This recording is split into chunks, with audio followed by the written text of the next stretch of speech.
All right, peeps. On today's very special episode of the Kung Fu Genius, the genius will be discussing Bruce Lee's final months in Hong Kong. Lots of gems, lots of lawsuits, lots of... Wait, you said you saw me get knocked down in class when you weren't even in Hong Kong? Let's get to it. And every day, I practice martial arts. Watch out! Yo, Dre, how you doing, man? Sifu, I'm revved up. You're revved up. Yeah. I have a feeling like Yeah. you remember back in the 80s or even in the 90s, there would be like a sitcom like Blossom or something like that. And every once in a while, they'd have a serious episode Yes. where it was like on a very Right. special episode of Blossom, right? Yeah. I feel like on a very special episode of KFG, I think right? it's more like Punky Brewster. Yes. Because it has to go back even further. Yeah. So we on our last episode, we were discussing some of the Bruce Lee non-drug letters, and which led us into a Right. discussion of many things, right? And then we had discussed that, hey, that book, Letters of the Dragon, which was compiled by a great John book. Little, also had the infamous last letter of Bruce Lee written on the day that he died. And Man. and we had decided for the next episode, let's Right. maybe go into that. And of course, this is, again, like the previous episodes, for the audience, these are spaced out a week apart. That Letters episode we shot yesterday. Yesterday, In yes. reality, right? Right. So, sorry, sorry to break the fourth wall of reality of what's going on And the here. right? previous week's episode, we shot the day before that. Yes. Yeah. All right. And so this is a very quick like change of Yes. ideas, right? And then in preparation for today's episode, I'm like, all right, cool. Let me look through some of my notes about that, final day or some of that, and then I realized Wow. that his entire last year, and I don't mean like the last 12 months, I mean basically 1973, so January until his untimely death in July, was a very tumultuous and crazy year. And this is Off the rail. part of the year. reason why when we finally saw the drug letters, for serious Bruce Lee researchers or people who are really into it, not the people like, I like Chinese Connection. It's actually Fist of Fury. Bruce Lee didn't do no drug. Like you have like those fans that are like, no. And then you have like the serious fans, the biographers, the people who are adult enough to accept Bruce Lee, warts and all, still love Bruce Lee. I love Bruce Lee. Still. Talking stop, won't about stop. talking about things that could be deemed as controversial or maybe less than flattering is not at all trying to take him down a peg. It's just that for us, for the fans that really want to know what was going on, because for many of us, he was like a hero. He died under very strange circumstances, and the last months of his life were kind of crazy and kind of hectic. And for some of us, we kind of want to know what was going on, not to knock him down a peg, but to give us context for what was going on. Yeah. And so, and this is what I've always tried to do in the podcast, but the really casual Bruce Lee fans think that if you talk about something that's less than flattering, it means you're trying to make yourself feel better or kick him. I'm the biggest Bruce Lee fan. Yeah. Okay. I don't think anyone who spends any time with me doesn't realize how much I love Bruce Lee. No, you're not trying to throw no like shade or anything Yeah. like that. This is more like I want to know what was going on, and it doesn't make me upset to find this stuff out. So there's a great website. It's a blog. It's popcultmaster.com. Nice. And I haven't read. Shout out to popcultmaster.com. Yeah, and so popcult. If you go to popcultmaster.com, there is an article that he wrote, very extensive, called "The Last Months of Bruce Lee." So today's episode, and I don't know if we're even going to be able to get through all of this. So this might be a multi-parter. Okay. Because I'm not just going to read off dates and Not our what first he did. one. Yeah, exactly. I'm going to, try to give some context from my perspective. So I don't know how much we're going to get through. Okay. So, buckle up for fans of Bruce Lee. This might be like a involved series, or we might just get it all done today, and then I just oversold it by a whole bunch, right? So anyway, huge shout out to popcultmaster.com's website. Go there, find the blog called The Last Months of Bruce Lee. You will see that I more or less borrow very heavily from there. So, and what's great about that blog post is that the author, I'm not quite sure who the author is, took from this book and this thing and, this source and compiled everything with dates for that final, last months of Bruce Lee's life. So a couple of years ago when I first came across this, I went and I cross-referenced it to Paulie's book, to John Little's stuff, to other things, and it checks out. Although I do have to say that in the blog, there will be like a date and then it'll have some event that happened. And then the author then puts in oftentimes will put in his own 2 cents. And I'm not necessarily always in agreement with his 2 cents. Not to say he's wrong or whatever, but it's just maybe a slightly different conclusion than I would have drawn from the same information. And also sometimes he'll draw a conclusion where I think, I don't think a conclusion can actually be drawn from this info. So my big disclaimer before we get into it is I'm borrowing very heavily from this blog. I will read the dates, the events. I will read more or less what he wrote. And then I will give my 2 cents, which is then my interpretation, which should not be taken as anything other than my completely subjective interpretation of that. Right. So the one thing I want to say is that what we're dealing with is data. We have some dates, we have some facts, but history and the study of history is in the interpretation of that data. And these were excerpts from Bruce Lee's day plan. No. This blog post took the information from all sorts of sources and compiled it. Got it. So some stuff is from Paulie's book, some stuff is from here, some stuff is from a newspaper, from this book or whatever, right? So it's very comprehensive in a way that I could have done the same compilation with all my books and stuff, but this author has already done the lion's share of work. So what we can do is we can add to it. So what I wanted to say is we have the data, but history is about the interpretation of the data. And that's where things get a little bit dicey because we always have our own biases. We have our own way of looking at things. And those things can very easily shade how we interpret the data. And so I just want to say right at the beginning to just, plant the flag that some of the data here is interpreted by the author. I will put in my own interpretation, but none of that needs to be taken as the final word at all. Just, for context, this is all about stuff that happened more or less in 7 months in 1973. I wasn't born until 77. So my personal opinion on what happened on Wednesday, January 3rd, 1973 should not be taken as authoritative by any stretch of the imagination. All right. So I just want to plant a flag there. I'm not a historian. I'm a Bruce Lee fan. We weren't there. We weren't there. And I will do my best to give some context where I know stuff, where I don't know stuff. I will let people know. By the way, I'm willing to be corrected on any of this information, even if it's on the factual stuff that I got from the blog, or if someone else knows something that could be missing. And again, I could do a 4-hour dissertation on the final 7 months of Bruce Lee's life, and there will undoubtedly be things that are missing, some things that I went into more detail, some things that I glossed over, which other people might find important. So I just want to say that, there is no perfect way to handle such a expansive topic like this, which will hopefully give us a lot of context into that, final, that basically in 1973 of Bruce Lee's life. And for the most part, the sources to July, right? Wow.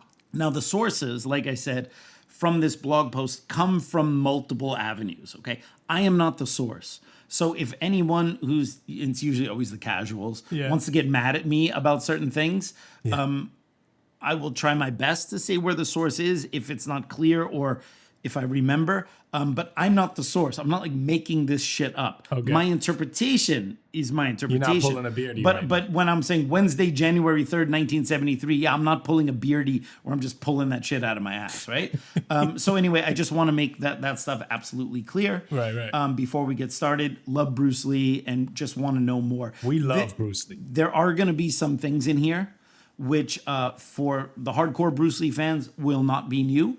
For the casual Bruce Lee fans, some of it might seem kind of startling. And none of that should be taken as, oh, look at what Bruce Lee did, or Bruce Lee's this, or Bruce Lee's that. Bruce Lee will be remembered long, long after everyone has forgotten us, okay? So let's just make that clear. And before we get started, just want to remind everyone that the best way to support the Kung Fu Genius is on Patreon, patreon.com/thekungfugenius.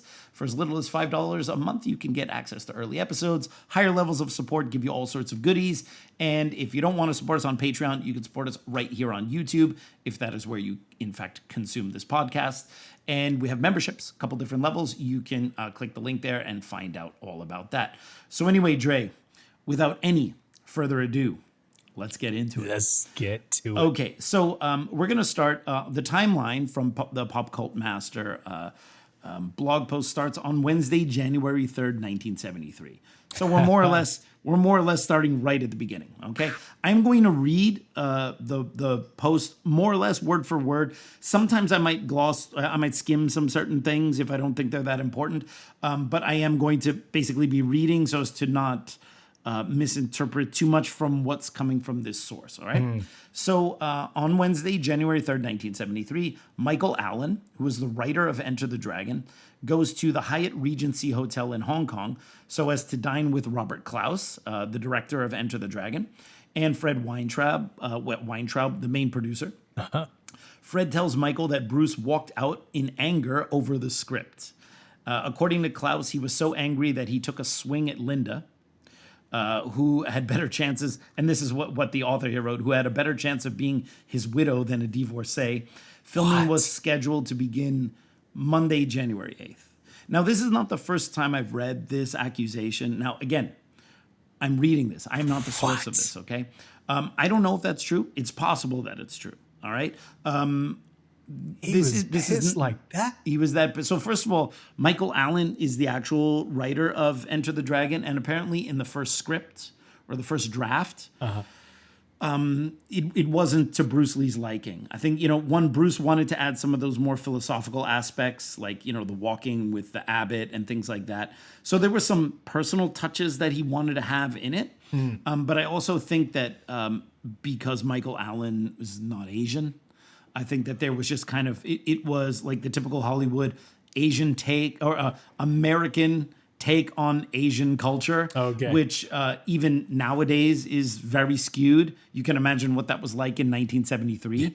And Bruce wasn't happy. And he really apparently he really didn't like Michael Allen. All right. And this is something, if you want to find out more about this, Matt Pauly talks about it in his wonderful biography. Yeah. I do remember hearing some talk, like some discussion about, Linda and Bruce's marriage having some issues around this time. From what we know from the drug letters. So wait, as they're leaving, he took a swing. Were they outside? I'm trying to picture it. No. It says that Fred told this to Michael about Bruce. This didn't happen in front of Michael Allen. Right? Got it. So it seems like, Robert Klaus either witnessed it or somehow was told this. All right. I don't know. All right. I can't say for sure. There are some people. Robert Klaus wrote a great book called it's like The Making of Enter the Dragon. And there's a lot of really great stuff in there. But some kind of hardcore Bruce Lee guys have noticed that there is some stuff in there which may not be true. And Bob Wall hated Robert Klaus, said he was a liar, but Bob Wall was also a liar. So the problem is, I mean, the late Bob Wall went to jail, I think, at some point for some tax fraud or whatever. And I think the joke was that he had sold the O'Hara uniform that he wore in Enter the Dragon at least 7 times. Oh, damn. He kept finding a new one that he wore in the movie, right? Man. So again, with some of these facts, you got to take it with a grain of salt, or some of this data, I should say, because not everyone is a reliable narrator. Doesn't mean that they're lying. Doesn't mean that they're telling the truth. Okay, so now we go to Friday, January 19th. According to Tom Bleeker's Unsettled Matters, which, by the way, is like saying according to the National Enquirer. Who's Tom Bleeker? Tom Bleeker, he wrote a book called Unsettled Matters, which was mentioned right here. Tom Bleeker actually married Linda Lee in the 80s for a very short time. He was a co-writer on one of her books, Bruce Lee. I forget which book it was. It was a bio in the 80s, and he was only married to her for a short time. And then when they got divorced, something like that. Okay. And when they got divorced, he wrote this, like, for what some people believe is like a scathing tell-all about Bruce Lee's death. And in it, there's a lot of interesting stuff. I mean, I've talked a little bit of shit about Tom Bleeker on this podcast. It was like it was almost like a spy marriage. Well, that's what it kind of comes off as. But to be fair to Tom Bleeker, when I read his book as a teenager, it was the first time I read really like salty stuff about Bruce Lee, which I think is why, because as a Bruce Lee fan since I was 8, I had already read some of the dirty laundry when I was 18 and 19, which is why when I read about the drug letters and when I was in my 40s, it wasn't like, oh my God, like right? For us. Yeah, it wasn't. Yeah, it wasn't Us like I already casuals. knew that there was some stuff going on, right?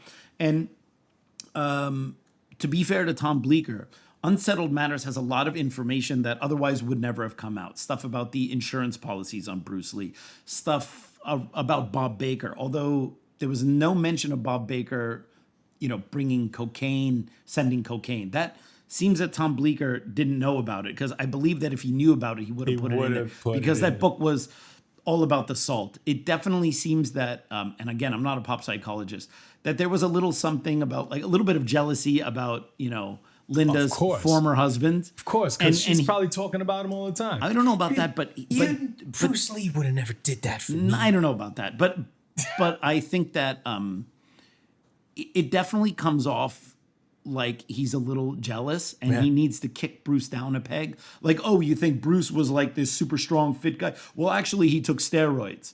And then in the book, he conflates corticosteroids, anti-inflammatories for his back, with anabolic steroids. The steroids that I'm on. Yeah. If corticosteroids are the same as anabolic steroids, then I've been on anabolic steroids for for various periods of my life when I had injuries, right? Kind of ridiculous. But Tom Bleeker did release a lot of the information about the insurance policies, about Wu Ngan, the butler. Like, he was the first person, in my opinion, to put these like people who were in the background that people didn't know about, to kind of get them out a little bit into the open. But there's a lot of stuff in Tom Bleeker's book. Like, whenever someone who doesn't know anything about Chinese culture, anything about Cantonese language, starts talking about the triads, and then I have a feeling like, do you know the God of the Gaps argument? It's like when people don't know, like religious people, they're like, well, I don't know how the world was created, therefore it must have been God. Like, it's like whatever you don't know, therefore it must have been, which is kind of like saying, I don't know why this happened, therefore it must be this, which is like saying, I don't know why this happened, but I know why it happened, it's God. And it's called the God of the Gaps, right? Which is like, if you don't know why something happened, then you say, I don't know. You don't say therefore insert, right? In the world of Bruce Lee and conspiracies and shit that goes on in the background, when people don't know why something happened, they go triads. All right. So I always feel it's the in the world of Bruce Lee, I would like to coin a new phrase. It's the triad of the gaps argument. Okay. Whenever they don't know why something happened or why, it's always the triads. Now, I'm not saying the triads did not have an influence in the film industry in the early 70s in Hong Kong. For sure they did. But the triads very rarely murder people for these kind of things that people speculate. All right, it's just people take like a romanticized version of what they think it is. Yeah. If you actually go in and look into the history of the Hong Kong triads and who actually got killed by the Hong Kong triads, it's not like a movie guy. All right. What they do when they want to shake someone down, like a movie guy, they like what they did to Jet Li or what they did to Anita Moy. They'll do shakedowns and they'll give you an offer you can't refuse. but they're not going to straight up kill someone because they don't make a, like, that's not how it works, no, right? actually, it's funny you say that because it takes me back to high school when I was in LES, going to high school called Seward Park, next to Chinatown. It was the annex, and then we allegedly had tryouts there, and they were young, they were high school kids, Yeah, like Toms. but they were cool kids. Right. I love these. Yeah. They Green Dragons, Flying Dragons, were all those guys. Yeah. cool. Yeah. Shit. Yeah. Yeah, the With me, 80s was they a were wild like, time. yo, what's up, man? What's up, man? They don't want any real beef, cool man. dudes. All right. So, anyway, Are you a Wing Chun instructor that needs some extra guidance in your own training?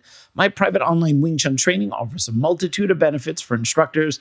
Here are some of those benefits. 1, access to expert guidance, namely me. With my experience teaching instructors from all over the world, I can create a program just for you, whether it's the details of the advanced Wing Chun, something more fundamental, or just to help you create a program for your own students. 2, flexible learning. The training can be worked around your schedule and what's most convenient for you. I don't charge extra if you bring a training partner to do the lesson with you, so bring that partner and you can get more benefit, and I can teach the two of you how to train together. 3, comprehensive curriculum. Whether you want to teach in a more traditional way or you want to upgrade your material to a more modern style, I can help you create the perfect program for your students and for yourself. And 4, personalized coaching. This program will be exactly what you're interested in without any fluff or blah, blah, blah to run things out. We get right to it, and I want you to be happy with the improvements to your training and to the curriculum.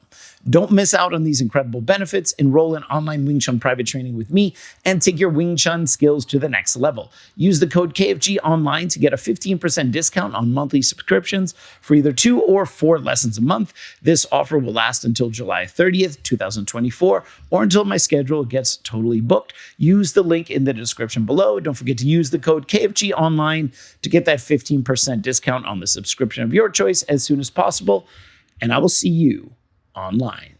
according to Tom Bleeker's Unsettled Matters, Golden Harvest Raymond Chow insures Bruce's life under a Singaporean company called American International Assurance, AIA. Which is funny, American International Assurance. It's an insurance company based in Singapore, right? Already sounds kind of weird, right? This may be because of issue 178 of the Milky Way pictorial, mentioning that Bruce had done a photo shoot for the Shaw Brothers movie company, where he was dressed for a potential period movie project.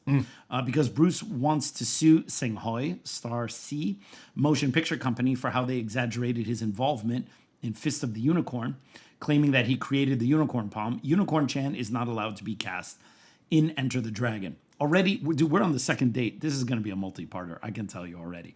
All right, so let's unpack that a little bit. Yeah, all right. Please unpack this. So Raymond Chow. All right. So in January, Raymond Chow opens. Is this that photo shoot I'm thinking of?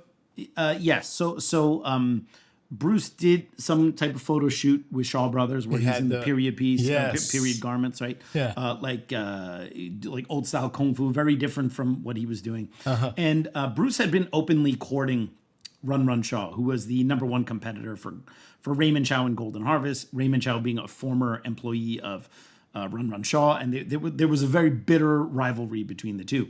And Bruce was not very happy with how Raymond was doing things. He felt that he was slow boating some of his money for, especially for Way the Dragon at this point. And so he was kind of going over to run, the Shaw Brothers studios. Would often come, or when he did come, there'd be reporters there. So there'd be photos of Bruce hanging out with Tek Long or David Chang and Chen Gun Tai and all the Shaw Brothers guys. Yeah, Tek Long was actually a Wing Chun guy under Chiu, and he was a Shaw Brothers actor. And so there were all these photos of Bruce with these guys there. And that was more or less, at least the way I understand, to kind of taunt Raymond. Like, hey, if you don't give me what I want, you don't pay me, I got options. All right? And so there was that. And then according to this blog post there in January, Raymond Chow got an insurance policy on Bruce. Now, then he says because Bruce had done a photo shoot with Shaw Brothers. So this is where I go, okay, we have the data, all right, which is that this insurance policy was opened. But then we have the interpretation of the data, which is because of a Shaw Brothers shoot. And that's where I go, well, Do you know, in fact, that that's why Raymond Chow did it? So this is where when you look into historical methods, you have to be careful. Like, are we interpreting someone's inner thoughts based on what we assume? I don't know why he opened that insurance policy. So we have to be very careful here. He opened an insurance policy. If it's because of XYZ, unless Raymond Chow said it openly, we actually don't know. Now, it adds another little point here. Bruce wanted to sue a film production company called Sing Hoi. Sing is star, Hoi is sea. Okay. And this was another picture company, like a smaller one. You had Shaw Brothers, and then you had Golden Harvest, and then you had these like little small ones, and Sing Hoi was one of them. And Bruce's childhood friend, Unicorn Chan, who was in Way of the Dragon. He was one of the waiters. He's the one that gets knocked out first. Yeah. He tries to fight and then he gets knocked out by the thug. And then after Bruce Lee kicks everyone's asses, he comes to and he's like, "Well, I didn't see that." And I'm always like, "It's because you were knocked out, you son of a bitch." But he was a childhood friend of Bruce Lee's. And with the connection to Bruce Lee, Bruce was helping his friend kind of become a star in his own right. And then Unicorn made a movie for this other company called Sing Hoi, and it's called people often translate it as Unicorn Fist, but it's actually Keilong Zhang, which is actually Unicorn Palm if you translate the Chinese directly. And Bruce was on the set of that film on one of the days, and I think he was kind of helping with the choreography, just not officially, but as Unicorn's buddy. Yeah. And the story was, and there's a lot of speculation, so this is not 100% at all. They had filmed Bruce Lee helping out with some of the choreography. And then when the film came out, they implied that Bruce Lee was in the movie. They spun it. Yeah. Wow. That either he was in it or he had something to do with it. And then there was some speculation that Unicorn had something to do with that. So it was like a betrayal of Bruce Lee. But it doesn't seem that was the case. Oh, that video getting out. Okay. It seems that was actually the film company, Sing Hoi. And Unicorn didn't really have anything to do with it. But it does seem that because Bruce was trying to sue Sing Hoi, that was a reason why Unicorn wasn't able to be in Enter the Dragon, even in a minor role. Oh, because of the legalities. Yeah, so a lot of people speculated, the reason why Unicorn is not in Enter the Dragon is because they had a falling out. Because Unicorn secretly tried to use What Bruce role or whatever. would have Unicorn been in? And they would have been in some small role, maybe just one of the tournament guys or whatever. Okay. Right? Remember, it was Enter the Dragon is a Warner Brothers film. So for context, Bruce's first 3.5 movies, because he never finished Game of Death, were Chinese films for Golden Harvest, and Way of the Dragon and Game of Death were co-production with Concord Productions, which was Bruce Lee's film company at that time, right? But these were Chinese films. Okay. And then when he got the offer to do Enter the Dragon with Warner Brothers, this was big time because it's Warner Brothers. So of course Bruce wanted to bring all of his buddies on board to get the exposure because this is an American movie. But apparently because of the pending litigation, he couldn't put his buddy Unicorn in the movie. But that also then fueled speculation that Bruce was specifically angry at Unicorn for that whole thing. But it seems that it's actually because of some litigious reasons that he couldn't be in it. And then we're still here on Friday, January 19th. It says, it speaks volumes about the budding friendship with Lee that Jackie Chan had been invited by him to appear in Fist of the Unicorn. Despite what the press conference photos in May 72 imply, Michael Chan Wai Man, your boy right there, did not appear in the film. Instead, he was an affiliate of Sing Hoi. His affiliation became obvious in the July 73 issue of Cinemart, where there was an article about a Sing Hoi movie, The Chivalrous Knight, that was currently in production. So know those photos with Bruce and Chan Wai Man where they're together? They're at a press conference. That was the press conference for the Unicorns movie. And even though Michael Chan Wai Man, because Chan Wai Man's English name is Michael, it's Michael Chan. Even though he was there, he's not in Unicorn Fest. He was just there because he was on the roster of Sing Hoi's production company. Have you seen Unicorn Fist? I did. They actually have it on Amazon Prime, a dubbed version. I have to see this. It's fucking terrible. It's as good as Raw Deal. It is the Hong Kong version of Raw Deal. It's a slog to get through. Right? Especially, yes. I prefer movies in the original Chinese with subtitles. Yeah. And they just have it dubbed in English, and it is a slog to get through. And then it goes on about this film with Chiang Mai-man, which was originally called The Chivalrous Knight, but they changed the title to Chinese Godfather, which you can usually find that movie under that name, again dubbed horribly in English. Betty Ting Pei is in that movie, starring opposite Michael Chiang Mai-man. We can watch that. Yeah. Don't get excited about that, all right? Betty wasn't a great actress, all right? Who was at Unicorn's press conference with Lee and Fan Mui Sang. You remember Fan Mui Sang? Fan Mui Sang is the father of Fan Xiu Wang, who is the northerner in the Yip Man movies, all right? And his father was an actor at that time. Yeah. Most Kung Fu movie fans will probably know him as Sammo Hung's teacher in Magnificent Butcher. Not Wong Fei Hung, but he looks like the drunken master type guy. Yeah. They had originally casted Yun Siu Tin, the drunken master, to play Lam Sai Wing's secondary teacher, but Yun Siu Tin passed away. And then they got Fan Mui Sang to come in, and they kind of had to age him up a little bit. Yeah. And that's where most people have seen it. But that's also why at that same Unicorn, Fist of the Unicorn press conference, you can also see Fan Mui Sang there, the father of Fan Si Wong from the Yip Man movies, right? And then Fan, like Michael Chan, was a member of the 14K triad. Fan is credited as having planned the Chivalrous Knight. So some of these actors, like Michael Chiang Mai-man, very famously, he admits it, was a member of 14K, which is in Hong Kong. You have lots of different triad subgroups. It's like you have Wing Chun, right? And Yip Man Wing Chun, and then you have Wong Sun Leung Wing Chun, Choi Sung Tin Wing Chun, and then they all kind of break apart and form these sub branches, but they all at some point come from the same root. There were like kind of two real big triad societies in Hong Kong. You have on one side Sun Yi On and the other side 14K. And there are other ones as well. 14K? 14K, they're not, it's not entirely clear because surprise, surprise, organized crime societies don't necessarily update their Wikipedia page to make sure that the most accurate information is on there. But 14K, I believe the most common explanation, although there are others. So when I say this, I know I'm going to get in the comments, well, actually, there's like 3 or 4 different reasons why they're called the 14K. All right. The party that opposed the communists in China was called the Kuomintang, but it's often spelled with a K, Kuomintang, which is the party that Yip Man belonged to, which is part of the reason why he had to get the hell out of Dodge when the communists took over, right? And then supposedly the 14K was founded by 14 Kuomintang members who came to Hong Kong. So that's 14K.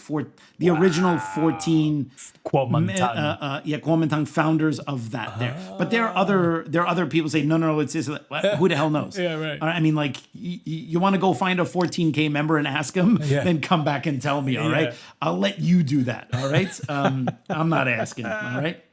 Yeah. Okay, so now, so already, we have 2 entries so far in 73, and we got Bruce being pissed off about the script of Enter the Dragon and Bruce suing a film company for using him. So you can already tell nothing we've discussed yet. And again, we're just still in January. It's nothing in positive light. It's just all kind of like, it's stressful. Like you're in the entertainment business shit. Yeah. This is not Bruce digging on Krishnamurti, hitting the heavy bag, discussing JKD and stuff like that. No. This is like, he's got some major stressors going on, all right? And then when people look at how gaunt he was and how skinny he was and how erratic his behavior was, even taking what we now know about his cocaine use at that time, I mean, just look, I think most people would have cracked dealing with this kind of stuff. You know what I mean? Right. Imagine you have the first chance to make a film in Hollywood and you hate the script. And this is your one shot, all right? Yeah. Then imagine your childhood friend is in a movie and that movie company is now using your image illegally to promote their company and now you got to sue them. Yeah. There's some stuff going on, man. All right. So now if we continue, Sunday, January 28th, 1973. According to Weintraub, we're talking It's about like 10 days later. We're talking about Fred Weintraub, the producer from Enter the Dragon. His memoir, which is called Bruce Lee, Woodstock and Me, which, by the way, I have on the shelf here. Great book. I'm not surprised. The first week of filming, and we're talking about Enter the Dragon here, is supposed to begin, but Bruce is absent. Going by the clapperboard dates on the dailies, Bruce was already involved in filming by January 25th. Perhaps Fred lied because he did not want people to be influenced by what Tom wrote above, since Bruce was... Tom Bleecker was absent in the first half of January. Linda Lee told Fred that Bruce was tied up with other business, including working on fight choreography. This makes sense. According to co-producer Paul Heller in a 2004 issue of Jade Screen, Volume 3, Issue 1, Bruce was absent for many reasons besides being nervous about starring in his first U.S. film. Paul did not want to elaborate due to some personal reasons other than describing Bruce as a great strategist. Now here we need to plant the flag because this actually is something interesting. I'm very lucky in kind of the Bruce Lee world in some of the connections that I have. In who's been able to tell me some things, but I'm not always at liberty to say so-and-so was the one who told me this. Oh, right. But when they started filming Enter the Dragon, which was supposed to begin January 8th, Bruce didn't show up for like the first 2 weeks. And this was kind of like a big WTF moment. And I'm not talking about World Taekwondo Federation. Bruce did not show up for the first couple weeks. And you have to imagine. Well, he's just calling out sick every day, or just like... This is Bruce Lee's one shot at Hollywood.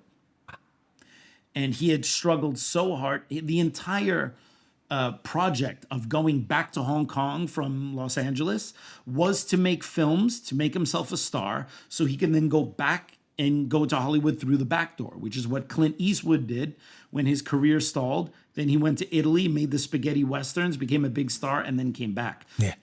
James Coburn told Bruce basically to do the same thing. Go back to Hong Kong, make a bunch of movies there, become a big star, get the cred, and then come back to Hollywood saying, hey, look at me now. All right? And that's what Bruce did. So on the strength of 3 movies, because Game of Death was never finished, so it's just Big Boss, which was a huge hit, Fists of Fury, bigger hit, Way of the Dragon, bigger hit. On the strength of 3 relatively cheaply made Chinese movies, Warner Brothers is knocking, okay? To give you an idea of how fast and how crazy this was, right? And now Bruce, this is his chance. This is what he wanted. And he doesn't show up for a couple weeks. Now, then comes the speculation. So that is the data. Remember I was telling you about histories, but we have the data. Bruce didn't show up. But it's in the interpretation of the data that the real work of history begins. Okay. Now, there are a few, by the way, totally random. We're playing like an old ass episode of KFG, and I'm wearing the same shirt that I'm wearing right now. No! Anyway, yeah. So not that exciting. All right. So anyway. Unplanned, by the way. Unplanned. Now, there's some speculation. Hear what they said. So Paul Heller said that Bruce was absent for many reasons, one of which was that he was nervous because this was his chance at a Hollywood film. All right. I have a little bit of a hard time believing that. All right. Now, again, this is me saying, okay, this is me putting my tinfoil hat on or my interpretation hat on. Bruce Lee had been a childhood actor, had done multiple films since he was a child, including a few as a teenager where he was the star. Mm-hmm. He did a TV series in U.S., in Hollywood.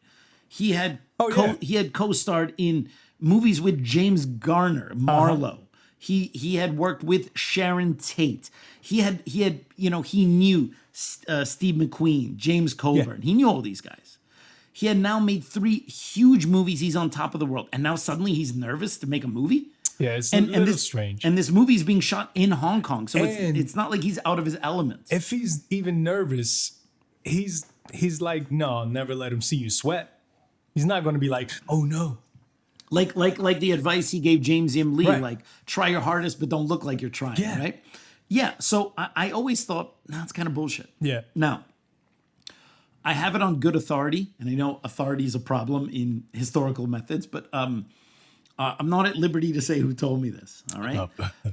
But the reason why Bruce didn't show up for the first 2 weeks, well, before I give that away, the other speculation, what Paul Heller says here is, other than describing Bruce as a great strategist, was that Bruce wasn't showing up because he was trying to put some pressure somehow on Raymond Chow.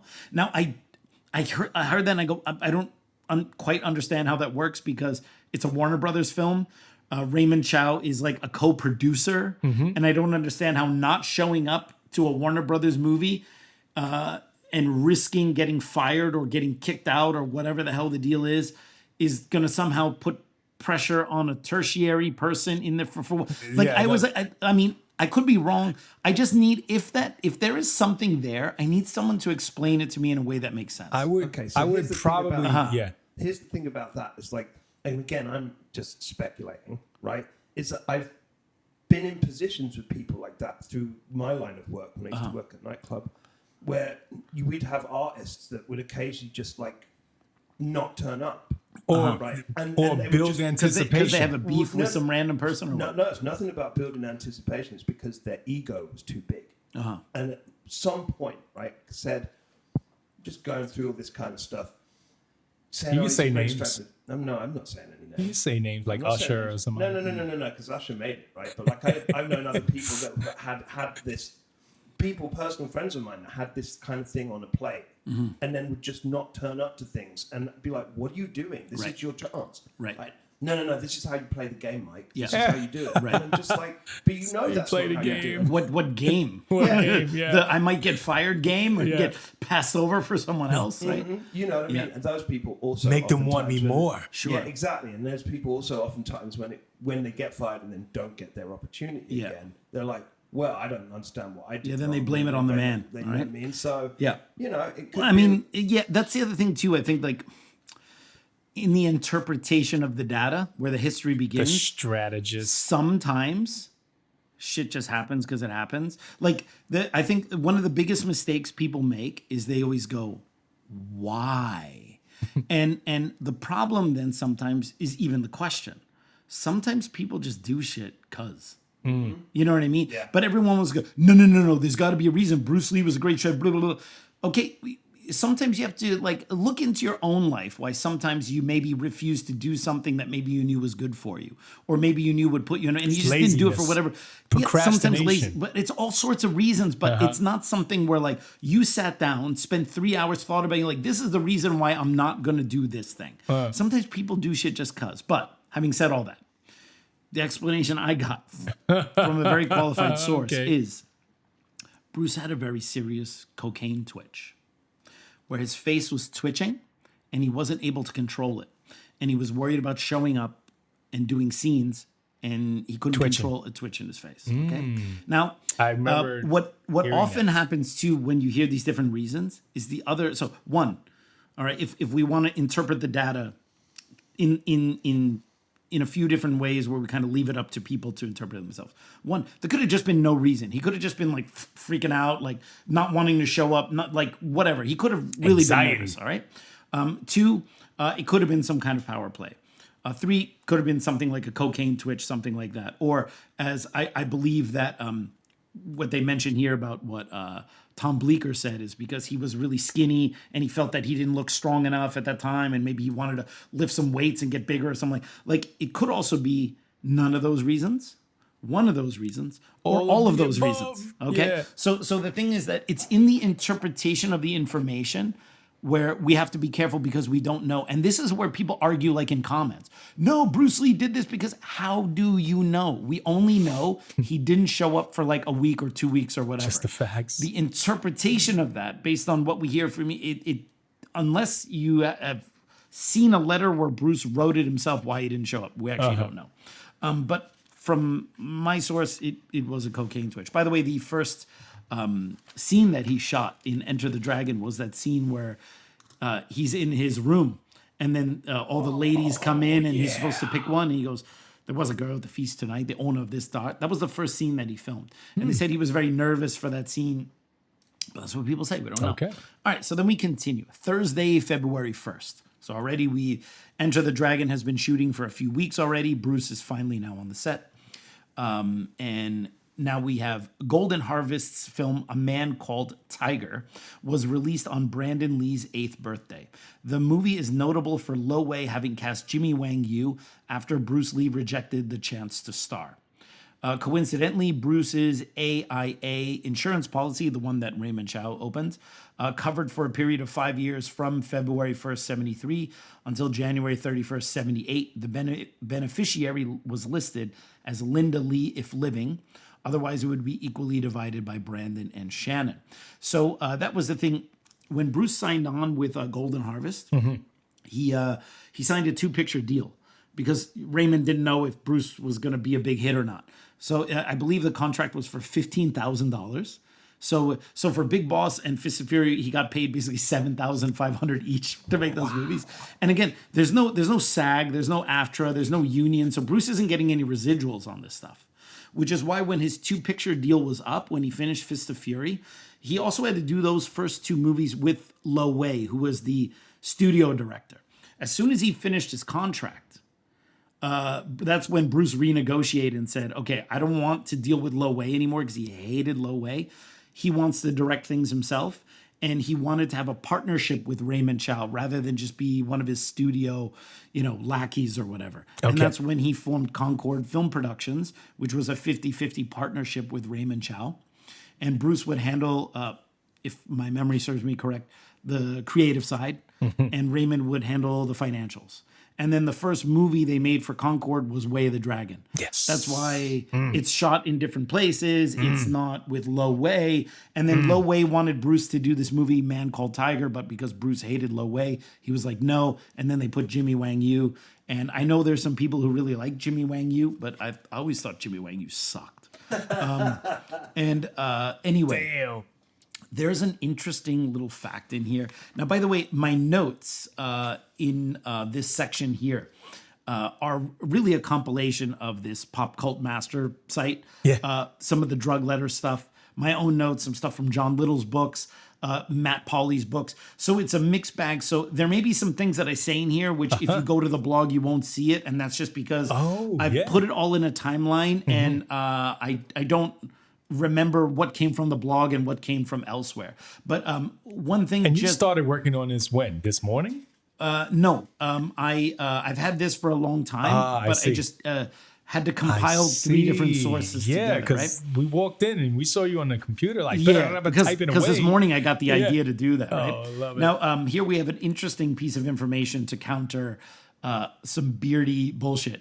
And the funny thing is, here we are in the weeds about actual Bruce Lee facts. So even invoking Beardy is such a joke because he doesn't know anything about Bruce Lee. But he had this speculation that Bruce Lee was only eating water, chicken, and rice. And here I actually have a copy of a receipt that Bruce had from going to the restaurant. Most likely a meeting, like it wasn't just if Bruce Lee ate all this food, I would be surprised. Wow. But it was from the Hyatt Regency Hong Kong at the Hugo's restaurant. Okay. This is February 3rd, 1973. There were 4 people there. Table B2. So we got some facts here, man. One filet mignon. Is this restaurant still around? No. One filet mignon, 1 rib lunch, 2 dozen oysters, 1 dozen oysters Rockefeller, 2 sole, 1 shrimp, 1 cantaloupe melon, 1 strawberry flan. Shout out to flan as a Cuban. Wow. That makes flan. Strawberry flan too. Yeah, 3 cream corn, 10% service charge. Huh. And only 10% back then. Yeah, Okay, and before we carry on though, right? So the flan thing is definitely Cuban, but in England, we call it flan, right? And it's a different kind of dessert. Flan. Oh, maybe this is some weird British thing. Yeah, it's a weird British thing. Right. That's why. So yeah, we can shout out to flan, but it probably isn't the flan that you're used to. Oh no. Perhaps you might be right. Strawberry flan. Although the name of the restaurant's Hugo's Restaurant, that sounds a little like he's got some, like there's maybe some international flavor in there. It's not your pasty people. I don't know too many of your pasty people named Hugo. I know there's a lot of Hugos in England. Can you describe this flan? Absolutely. I didn't know that Hugo was okay. Mikey, can you describe the flan real We'll quick? describe it later. Yeah, later. All right. Come on. Let's stay on target here. All right. Okay. So, all right. So then, it's so interesting. So Bruce Lee was in fact not just eating chicken, water, and rice. Okay. And then now Sunday, February 4th, we went over. Fred is getting increasingly frazzled by the no-show nature of Bruce Lee's show business. Okay. So actually, it looks like Bruce had not yet showed up to Enter the Dragon by February 4th.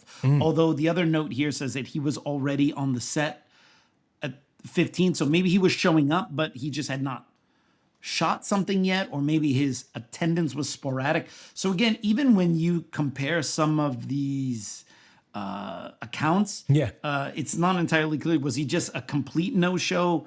Was he there a couple days or whatever? Saying, "Look, I'll be ready by this date." Blah, I don't know. blah, blah. Because the thing about that as well is that, like, you know, like films and TV are all storyboarded, right? Yes. So which is why that first scene is the one with the dot, right? It's Right. like, so if he's not showing up, but like he's booked to shoot, like they have to then quickly change everything around. Yes, regarding exactly, that. exactly. That's a headache. Yeah. When you're So anyway, Fred is getting increasingly frazzled about Bruce's no-show nature. Linda tells him that Bruce is tied up with other business, including working on the fight choreography. I mean, I don't doubt that maybe Linda said that, but that totally reeks of bullshit. I'm not going to show up to the movie. No, it's okay. I'm working on the movie. Yeah. I'm doing the fight choreography. Right. All right.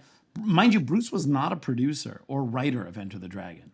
All right. So he's just an actor. All right. The man who played Han in Enter the Dragon, Sekkin, claimed that Bruce told him in January that he considered acting as a side business. Now, I think that fact in there was maybe put into to highlight that maybe Bruce was doing other things or whatever, but you do other things not when you have your one shot at a Warner Brothers film, right? Okay. Now, if Bruce considered acting a side business, what did Bruce consider his main business? Yeah. Right? Maybe he wanted to write, maybe he wanted to direct. But yeah, it's a little interesting, right? Yeah. Thursday, February 8th. The first day of filming on a Chinese movie set consists of lighting incense for good luck. And this was the same day that Fred had Klaus shoot the close-ups of the praying mantis fight scene because of Bruce being AWOL. Okay, so then that would mean that although they had earlier it said they started shooting on January 8th, I think it would be more correct to say they started production on January 8th. Right. Because clearly now they're saying, because in Chinese films, when they start, they usually have like an incense ceremony to have good luck for the film and stuff. And here it says that this was February 8th when this happened. So that meant that it was about a month of maybe pre-production, and maybe that's why Bruce would occasionally show up, but he was more or less AWOL. All right, so now, Friday, February 16th, Hong Kong newspapers reported something intriguing about Bruce's Concord company. This is the company he had with Raymond Chow. Bruce had transferred most of his shares to his butler, a childhood friend named Wu Ngan. Perhaps Bruce did this so that the Chinese gangsters would come up short when trying to steal money. Having the press announce it would have been a way for Bruce to see how many people suddenly start to engage Wu in conversation. So again, there is a data point that Hong Kong newspapers reported that Bruce transferred most of his shares to Wu Ngan, his butler. By the way, if you remember from the drug letters, Bob Baker's cocaine packages were being sent to the butler, Wu Ngan, care of Golden Harvest. Yeah. So if they were intercepted, the butler was always the fall guy. Yeah. But what's interesting about this point is it says, okay, again, you have data and you have interpretation of data. Right. Data is newspapers say Bruce transferred most of his shares to the butler, Wu Ngan. Yeah. And then it said perhaps Bruce did this so the Chinese gangsters would come up short. When that's the writer's interpretation. How do we know that? Where does that come from? Where does that speculation come from? He's going to put in his butler's name so that he can sit back and see who's going to walk up to his butler. All right. If he wants to know who the guys are, why wouldn't he just rather have them come up to him? It's very strange, and it's also possible.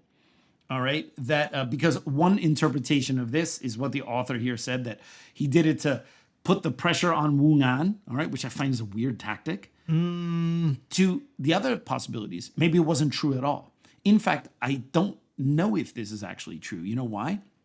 Because at the time after Bruce Lee died, Linda, I believe, sold her share of Concord to Raymond Chow.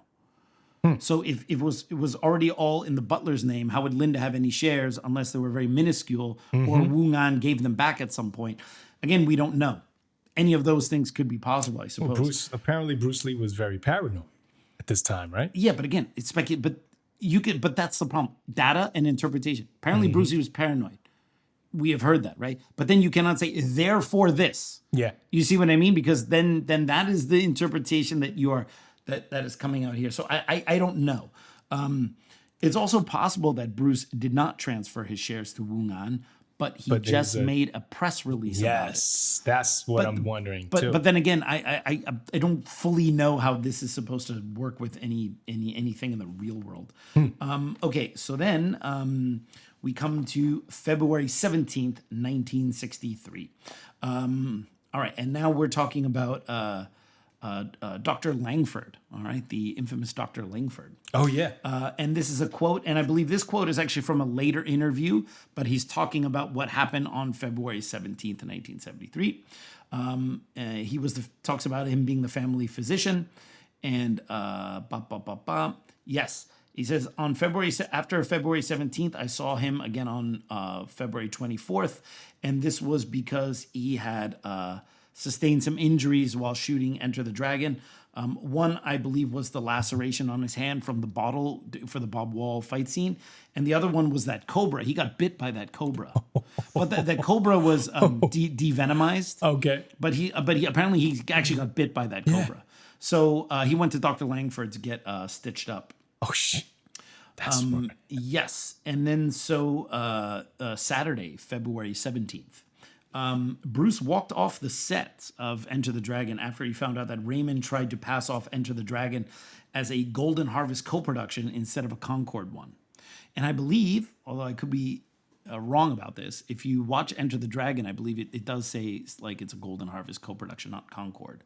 Although I don't know. I could be wrong on that. Holy mackerel. After he returns, he tells Anna Capri. Anna Capri is the one who plays she's the Mama-san, all right, the Hungarian actress who's the Mama-san in Enter the Dragon. Yeah.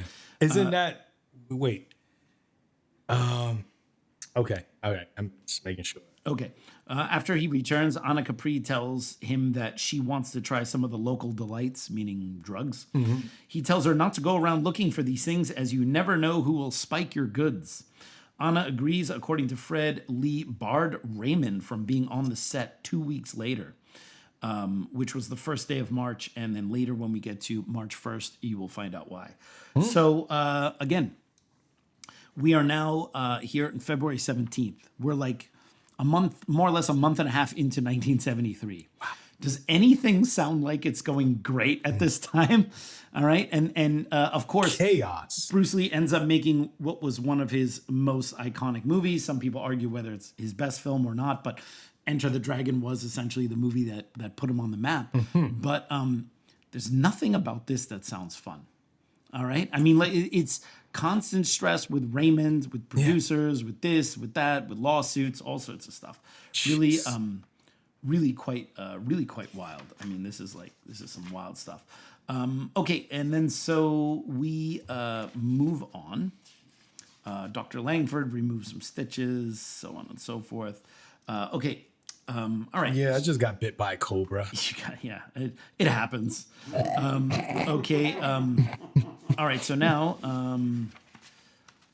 Monday, February 26th. By this point, Linda is in the swing of bringing a jar of hash brownies to the set. This helps to ease the tension given that early on a female corpse was discovered on the tennis grounds, which were being used as Hans Island. Those tennis grounds we were at last year on the Ultimate Hong Kong Kung Fu Tour. Many of the stuntmen were triads, some of who had challenged Bruce as well as each other. I don't know why that final line is relevant to that, but who the hell died on a tennis court? Some they found a corpse there. But that's all it says. It doesn't say anything else. That's it. Must have been the triads. And whenever you don't know, it's always the triads of the gaps. But what's interesting is that one, it's such 70s. It's like, well, everyone's stressed out that they found a dead body. Here, I know we'll do. Let's eat hash cookies while we're trying to make a movie or brownies, right? It's like, okay. Yeah, let's ease the tension. Yeah, exactly. By the way, if you ever see the behind the scenes photos of Enter the Dragon, where Bruce is like, they're not. Bruce is always wearing dark sunglasses on. He always has his big black sunglasses on, right? Okay, so here we go. Now we're gonna go to March 1st, 1973. So what if you could transport back in time for a front row seat into the life and legacy of one of the most respected Wing Chun masters in history? Gong Sao Wong, a tribute direct students on Sifu Wong Sau Leung, offers you just that. Through a series of exclusive conversations, 25 direct students share anecdotes, reflections, and personal stories offering in-depth understanding of the man behind the legend. Order your copy today across 12 Amazon marketplaces with free shipping. I absolutely love this book, and I think you'll find it an indispensable part of your collection. I can't recommend it enough. Get yours today. Go to Amazon, type in Gong Sao Wong, and there you go. Release of the Unicorn Palm. So now I guess the movie, The Unicorn Palm, has come out. So I guess that it's released on March 1st, but prior to this, in the promotion, they had implied Bruce Lee had something to do with it. Which exploited Bruce's attempt to help out his longtime friend Unicorn Chan. Unbeknownst to Lee, he was being filmed, and the illicit footage ended up being in the movie. As well as being used in much of the promotional material. Yeah, Lee, believing he had been the victim of subterfuge, filed a lawsuit against the Singhoi production company, which remained unsettled even at the time of his death. So again, because I have pieced this together from different places, here it's saying that March 1st is when all of this stuff hit. But earlier on in January, it said that there was already a lawsuit. So I'm not sure, timeline-wise, I have to go back and double-check this, but it seems that the lawsuit may have predated the release of the movie. Okay. All right, which it seems to make sense. Okay, also, continuing on that, he wants to sue Singhoi after, they use some of his footage, and it continues on, something about Jackie Chan, blah, blah, blah, blah, blah. Well, what are they saying about Jackie Chan? Nothing. It's pretty irrelevant. Friday, March 2nd, Raymond Chow tells the China Mail that Golden Harvest is trying to bring together Bruce and former co-star Xiu Fongfong, aka Josephine Xiao. You ever see the movie Fong Sayuk with Jet Li? Probably not. Yeah, I have not. The woman who plays Fong Sayuk's mother, that lady there, yeah, that's Josephine Xiu. And she was in some movies with Bruce Lee when Bruce was a kid, when he was a child actor, but she was very young. Yeah, absolutely. And then later she kind of had this resurgence when she was Jet Li's mom in Fong Sayuk. But at this time they were trying to get her into a movie with Bruce, with whom he had already co-starred with her in some movie he made when he was a child. And it says here that she had studied in Seton Hall University in New Jersey. And there were some preliminary talks or whatever there. Okay, and then Seton Hall. Yeah. Wow. Yep. I mean, she could speak English quite well. All right, March 20th, 1973. The Star newspaper in Hong Kong publishes a 4-part series on Bruce Lee entitled The Bruce Lee Story, allegedly written by Yip Chun, Yip Man's eldest son.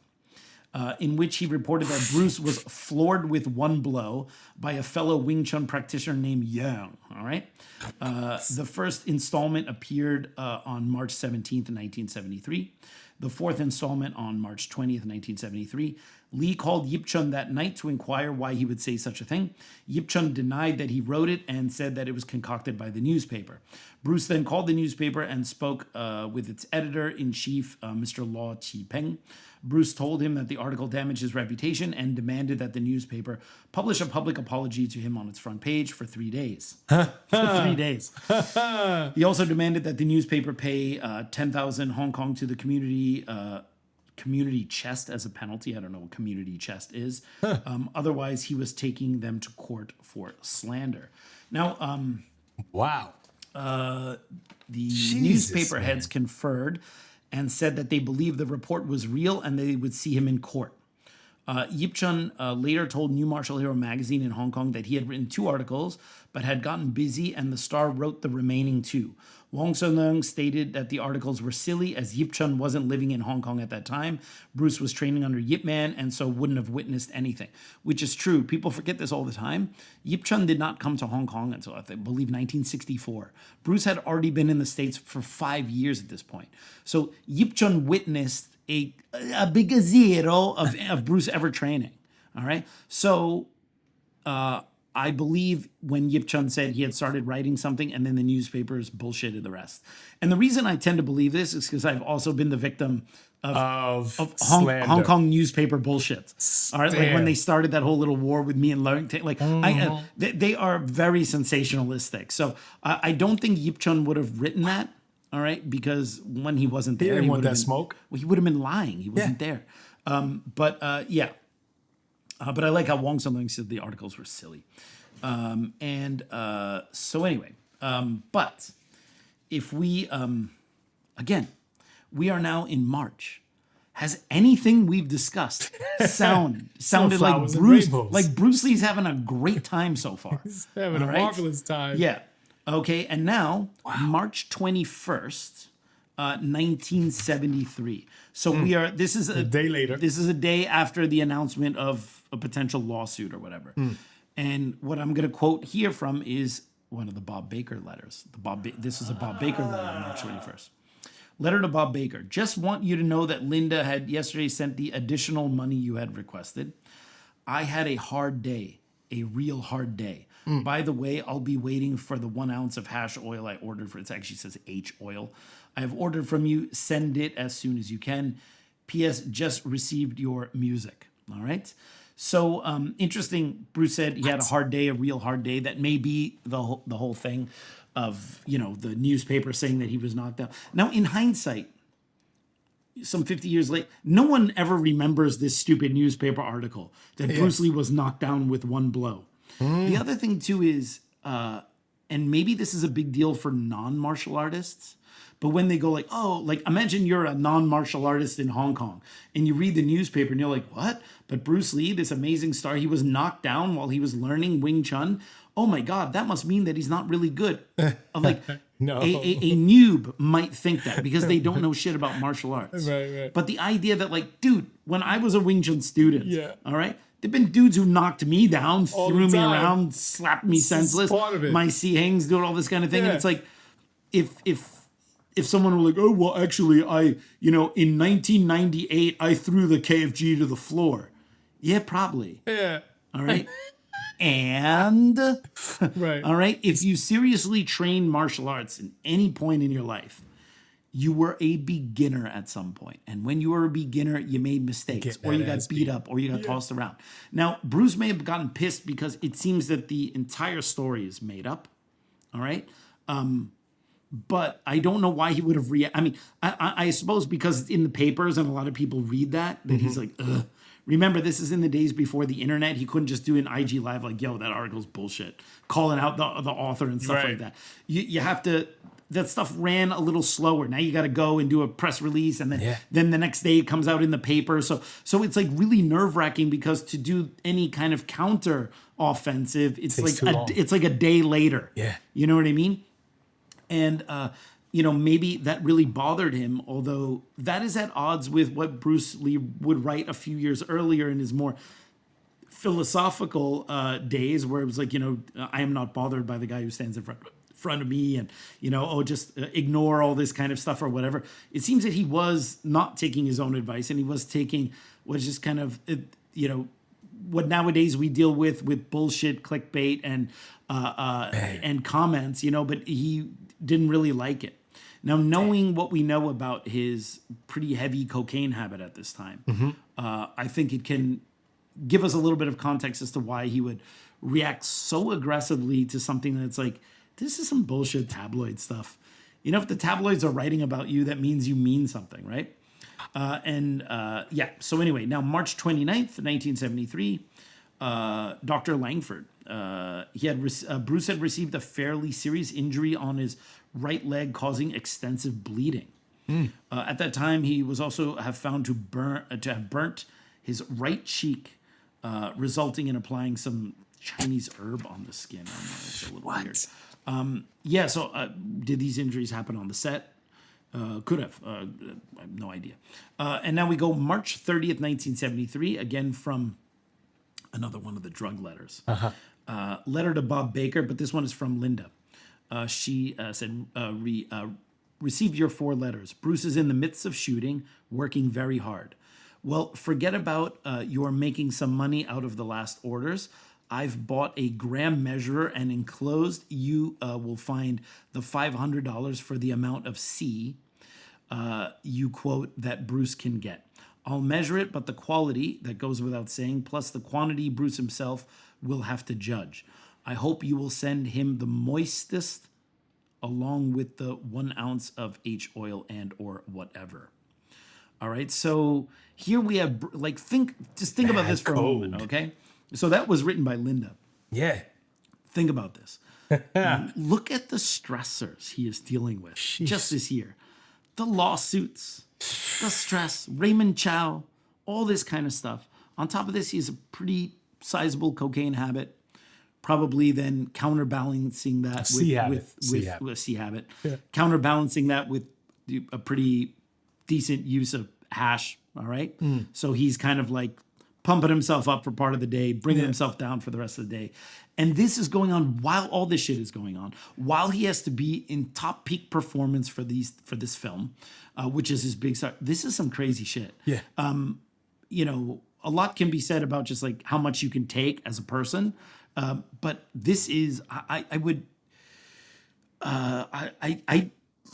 wonder how any one of us would have dealt with this. It's so easy when people say, "Oh, he's doing this, man." It's like there's a lot going on. If you weren't in his shoes, you weren't given his opportunities, you weren't put in these situations, you don't know what you would do. You don't know if you would do it better. You don't know if you would do it worse. You don't know because you are not in this situation. Right. You're only speculating as an outsider, and that's very easy to do.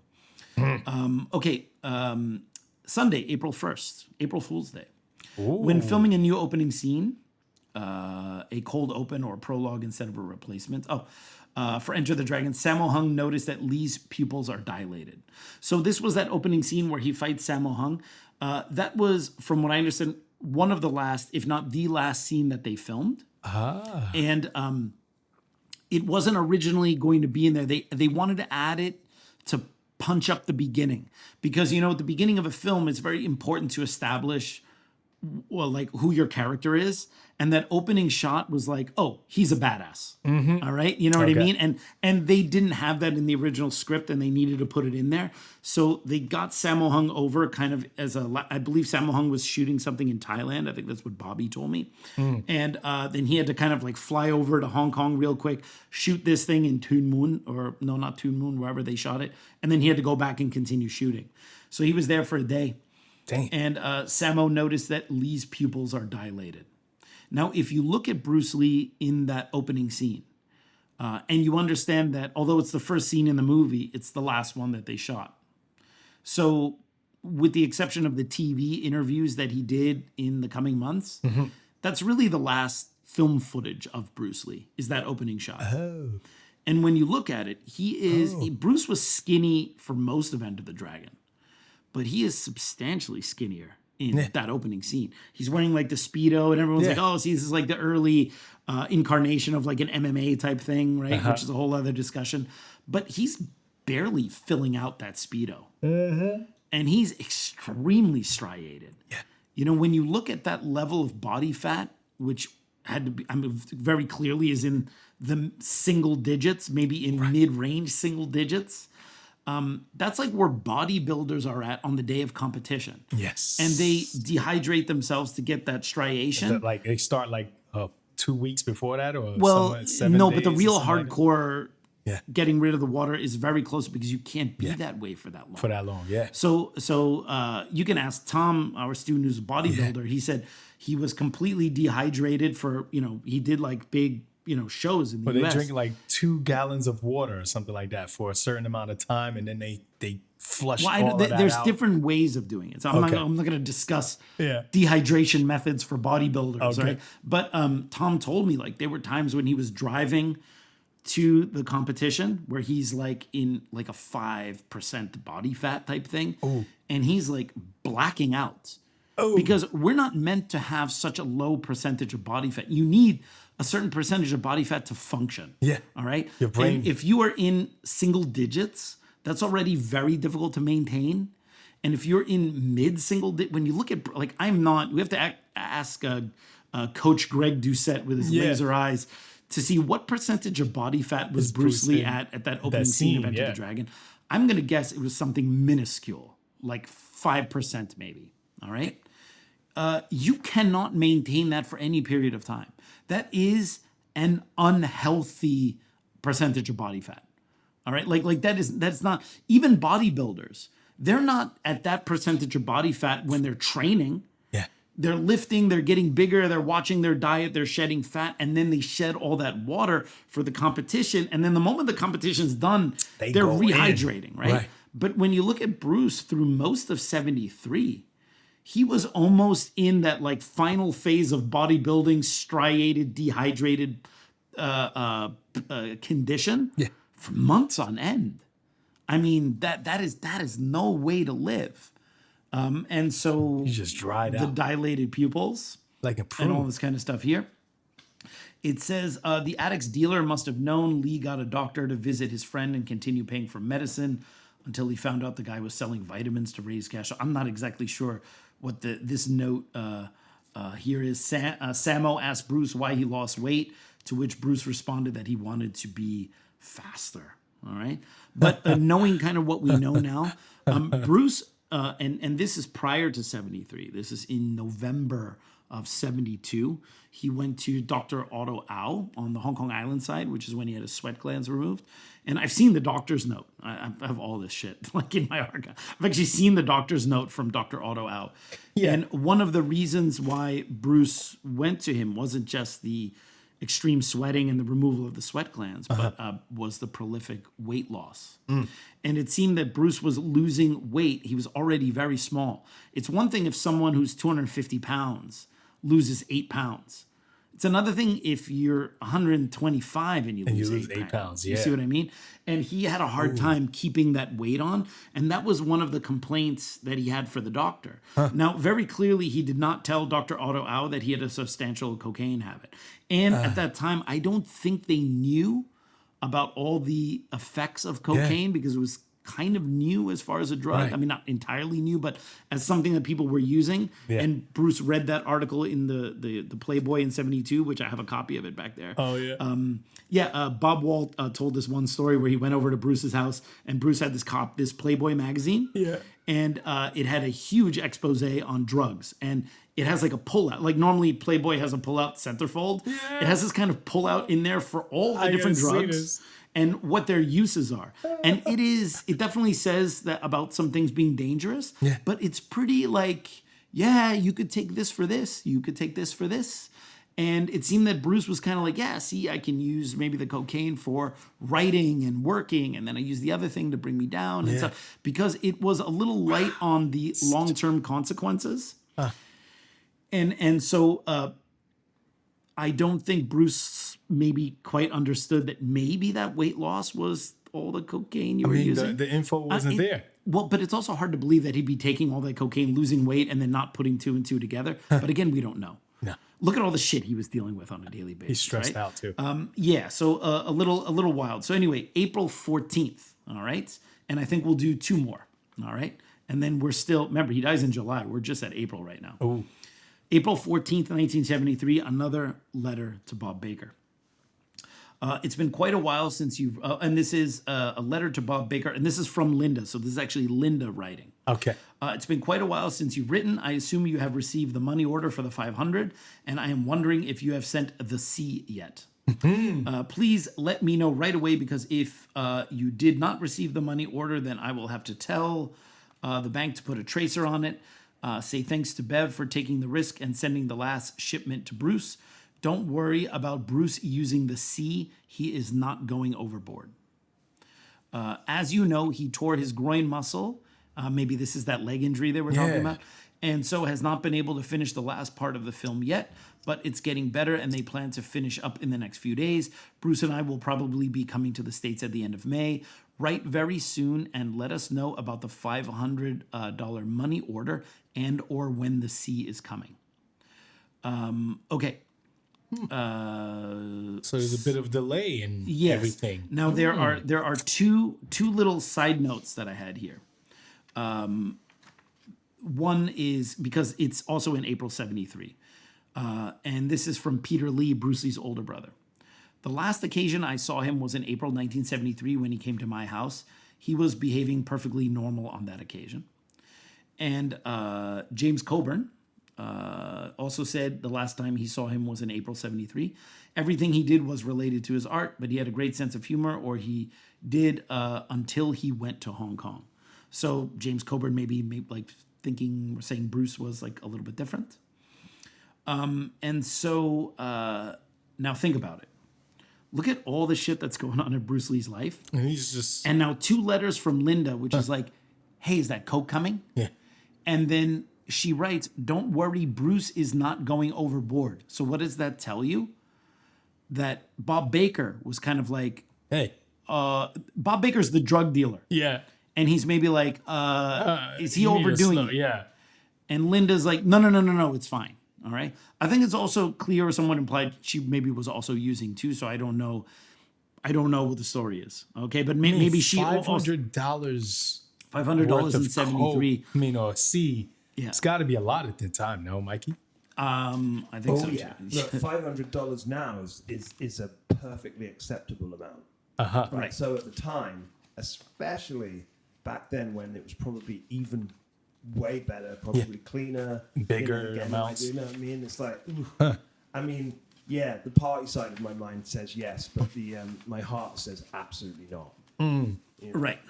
Mm-hmm. So yeah, kind of wild here, right? So think about what's going on in his life at this point. This is some wild stuff. So I'm just going to read 2 more bullet points, and I think then we're going to call it a day. Okay, so here we are, Sunday, April 22nd. Bruce sends a letter to Ted Ashley. This is a Warner Brothers Studios chairman. Okay. And Bruce beats around the bush by hinting that he had a bad experience making a film with a person and an organization in Hong Kong, to the extent of describing himself as being burned during that one time. No one interviewed Ted about Enter the Dragon, and it's too late to interview him now because he died in 2002. I assume Bruce here is talking about the whole Sing Hoi issue or whatever, right? And then finally, Monday, April 30th, the end of the month is the end of Bruce's tether, all right? Now, again, this is also written by that blogger, so there's some kind of subjectiveness in here. It's not all facts, right? In spite of Raymond Chow's media manipulation, which suggests otherwise, they were not on happy terms. Yeah, Raymond always saying everything is fine, everything is fine. Bruce's older brother Peter testified to this, and reading Everett L. Shostrom's Man the Manipulator 2 years prior made Bruce appear to be ill-advised by comparison. Don't quite know what that means. Linda could be accused of being manipulative since she didn't like living in Hong Kong and missed her loved ones. She places insurance on Bruce's life through a company called Lloyd's of London for over $1 million US. What incriminates her more is that he listed his total earnings on his federal tax income as a mere 17,000. So I mean, it makes it seem like he's trying to save money on taxes. On the other hand, he signed $15,000 to do 2 movies. Mm-hmm. And so I always had the feeling that what Raymond was doing with Bruce was a little bit of like a Suge Knight Tupac kind of thing. Yeah. Because Bruce's red Mercedes SL, that was Raymond's old car. Yeah. I believe Raymond had even purchased the Kowloon Tong home. So I think it was one of those things like, yeah, Bruce had the mansion in Kowloon Tong, but Raymond owned it. Bruce had a fat Mercedes, but it was a hand-me-down from Raymond. Raymond was kind of slow-boating some of the returns from the films and stuff. So yeah, well, Bruce was probably like a lot of people fudging his taxes a little bit too. But I mean, tight leash. 17,000 at that time. I mean, maybe it wasn't that far off because Bruce was definitely not making the money that people thought he was making. He was not living high off the hog, as it were. Exactly. And so then here in her first book, Linda claimed that at the end of April, when Bruce, it was when he finally made the decision that he wanted to move back to California with the intention of only going to Hong Kong twice a year to make movies. And that was always seemingly his plan. He did not want to go to Hong Kong and stay there and be a Hong Kong film actor. Remember, his goal was to be the #1 actor. He wanted to be a Hollywood actor. Yeah. So going to Hong Kong, he ended his life there. So we think like, oh, he was like a Hong Kong actor. But that was a stepping stone for him to come back to Los Angeles and to continue making films there, which is what he wanted. So he did want a piece out of Hong Kong at some point. The May issue of Milky Way, issue number 182, reveals that Bruce intends to return to America in May in order to do publicity for Enter the Dragon. 2 years later, Bruce's wife, Linda, revealed in her first book that August was when he was going to do this. Just a month after he died. It was a decision that he had made during his American medical trip in late May, which we'll get to, the collapse that he has later. The May issue of Milky Way made it clear that Bruce was now a Hollywood commodity due to the photos with James Coburn visiting him in Hong Kong and discussing rekindling the silent flute, which, by the way, those photos were the one where Bruce Lee was wearing the Coke spoon. Because that's when James Coburn was there. So I'm going to put a flag in it. We'll continue with part 2 for Saturday, May 5th, 1973. And that's all I got to say about that. All right, everyone. Well, I hope you enjoyed that episode of The Kung Fu Genius. As always, don't forget to subscribe to The Kung Fu Genius. Hit that bell for notifications. Support us on Patreon and or here on YouTube. And as always, I'll see you guys next time. Word is I'm a kung fu genius. Technique speaks for me, not lineage. Forget Jet Li, cause I'm the one. Many call me seafood, but to you I'm Seagung. And I produce masters. You surpassed us. Your kung fu stiffer than corpse and caskets. City Wing Chun is the house I built. Violate the gate and your blood gets spilt. Alex, Richter, always the victor. Okay, you ready? Not yet, no. Because for whatever reason, you sound so freaking far away, Dre. You're so far away. All right. Doesn't anybody? Okay, we stay? good? All right, peeps. On today's very special episode of The Kung Fu Genius, the genius will be discussing Bruce Lee's final months in Hong Kong. Perfect. Why'd you look at me? Yeah, why'd you stop? Yeah, you did fine. I thought it was living in Hong Kong. That was the one. That was the take. Great, now we're going to be here. All right, let's edit it. Yeah, Let's edit fucked it up. Now we're going to be here. let's edit it. Let's edit it. No, we don't do that. Lots You got of it, Dre. gems. Let's go. No? All right. No, we don't do that. Lots of gems. Lots of lawsuits. Lots of...